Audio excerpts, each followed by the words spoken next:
What's going on YouTube? It's your boy GCTV back with another video, and I'm kind of in a hurry here. I'm going to try to get some videos out, try to get as far through In the Tall Grass as I can. That is the show, the movie I'm going to watch and review.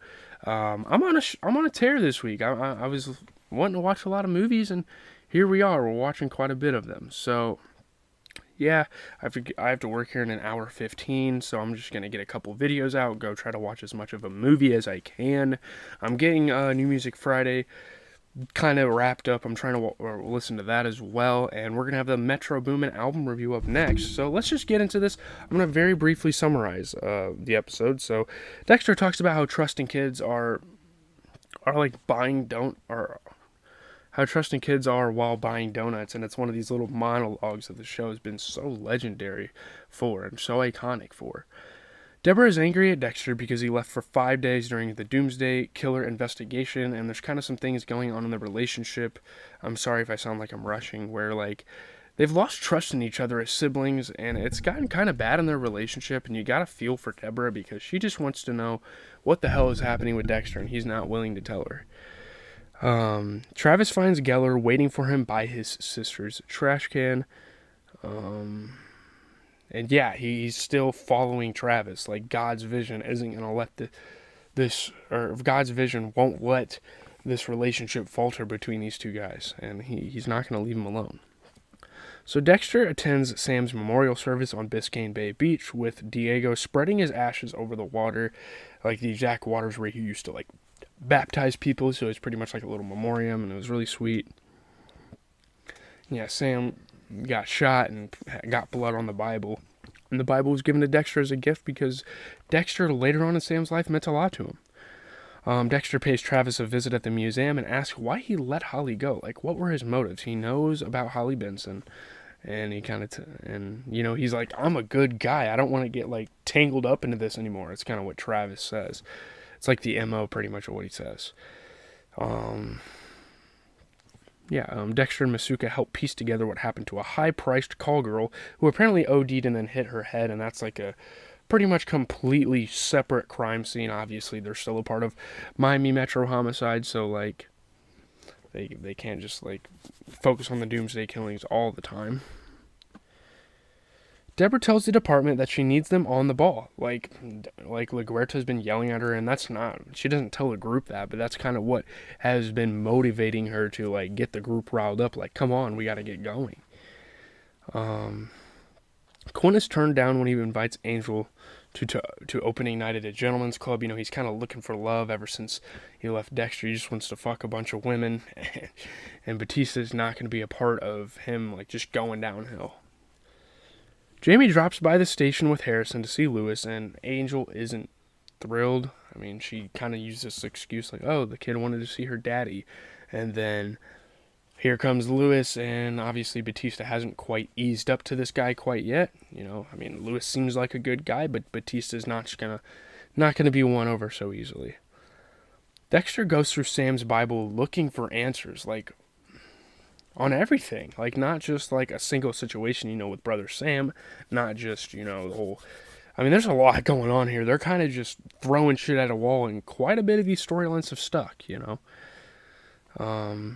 Dexter pays Travis another visit, this time at a diner. He's kind of following him around, and he wants him to know, like, I'm here to help. Like, tell me where he lives, tell me where you guys operate out of, and I can make this better for you, trust me. And obviously, like, Travis hasn't quite got the trust yet, and isn't quite confident that Dexter is going to be able to mess with this guy, because I mean, Geller's a really dangerous man, and the ordinary person, even though Dexter isn't the ordinary person, might not be able to handle him.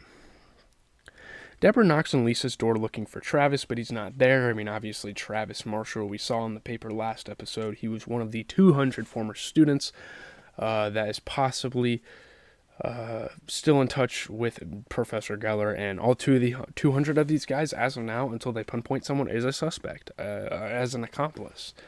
So yeah, excuse me. He I mean, Dexter's not really like a preacher. He's not really like a religious guy, but he shows him like the Bible, and like tries to persuade him, and it kind of works. You know, he's like, wow, this has all the answers. Deborah knocks, What the hell? Shit, my bad. I kind of went on a rant there. Maria tells Deborah that she looked at the dead call girl's ME report because you have so much on your plate. Like, you need to close this fucking case and move on to the DDK because this is the most important thing in the department right now. And you're worried about some fucking random girl that OD'd. And Deborah's gonna try to make it, like, convince her that there's more to this and she cares. Like, obviously, LaGuerta's kind of right. You have to kind of move on from things in the department sometimes. But I don't know. That's kind of fucked up, really.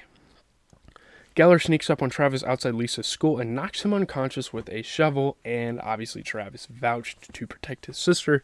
But now that he's unconscious, unfortunately, he cannot do so. Angel, Jamie, and Lewis have dinner together at a restaurant. You know, again, Jamie's trying to get her brother to really find a liking for Lewis in some way. Yeah.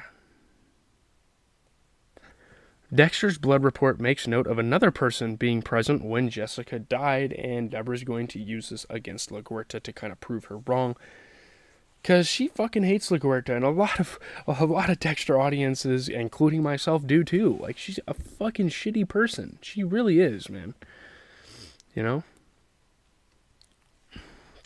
Dexter arrives at another scene, the Whore of Babylon, and that is another DDK thing, and it's another part of the Book of Revelations, and obviously in the background, we've known all along that Geller was planning on carrying this out. So Lisa dies. She is the Whore of Babylon, and she went to the police, and Geller kind of explains, yeah. Travis wakes up on the floor of the church bound in chains, and Geller kind of like explains to him, like, your sister betrayed us and talked to the police. She is the Whore of Babylon, and she is dead. And obviously Travis is really fucked up about this, and yeah.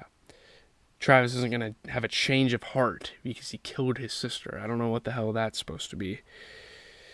Maria asks Deborah why she hasn't closed the call girl case, and Deborah tells her about Dexter's evidence of another person being present. And LaGuerta really doesn't give a fuck about this. And you kind of support her here because she's like, look, we got to get onto this big case. Like, we need to stop dwelling on past things, you know? Lewis helps Dexter with his FN Galway search, which is really cool. Obviously, he's good with computers, so he can help the department in some way. And I hope he becomes a part of the department because he's a pretty intriguing character. Deborah tells Dexter that a slip of paper with a number wasn't found on Lisa. So now they know that Travis wasn't a part of this, and obviously Dexter knows too. The accomplice didn't help with this. They're kind of starting to figure that out.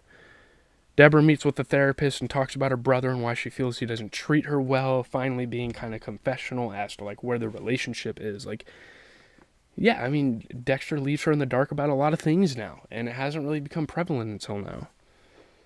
Quinn takes Masuka to the grand opening of a new strip club, and obviously, two horny men, what could go wrong, right? And Masuka has to take him home because he gets rowdy. He wants to marry this girl. He's drunk, kind of in a stupor, just like he was at Deborah's house.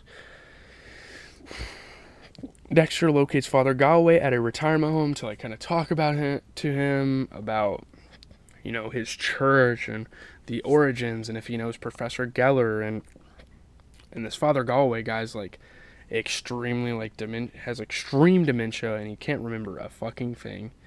So yeah, there's that. But he finds out where the church is, so that's good. Dexter arrives home to find that Deborah has dropped by with dinner, and she gets really mad at him, and she finally speaks her mind. You're fucking leaving me in the dark about all sorts of shit, and it's rubbing me the wrong way. And you kind of like that Deborah does this, It was needed in their relationship.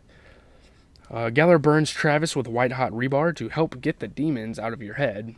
And Dexter shows up, and Travis tells Dexter he'll help him find Geller, and now the hunt for Geller is on, and Dexter knows where they operate, so it's going to get really bad for the DDK case, I'm sure. And we have 4 episodes left to kind of resolve this. That's kind of how these seasons go, so I'm really interested. But leave a like, comment, and subscribe. I got to get going to my Metro Booming review. I got to go shower. I'm going to watch In the Tall Grass as much as I can. I have about 43 minutes left in the movie, so there's kind of that. But I'm out, guys. Have a good rest of your day. I have work from 3 to 9. I don't think I'm going to be able to do much